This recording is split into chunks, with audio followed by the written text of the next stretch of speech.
प्यारे बच्चों, आज हम थर्स्टी करो कहानी पढ़ेंगे। थर्स्टी करो प्यासा कौवा। वंस आ करो वाज वेरी थर्स्टी। एक दफ़ा का जिक्र है कि एक कौवा बहुत प्यासा था। He flew in search of water. वो पानी की तलाश में उड़ा।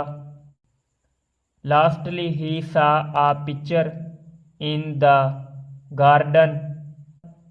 आखिरकार उसे एक बाग में एक घड़ा दिखाई दिया। There was a little water in it. इसमें पानी बहुत कम था। He put some pebbles into the picture.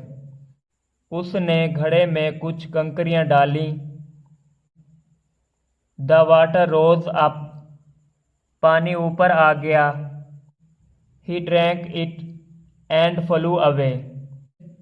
इसने इसे पिया और उड़ गया।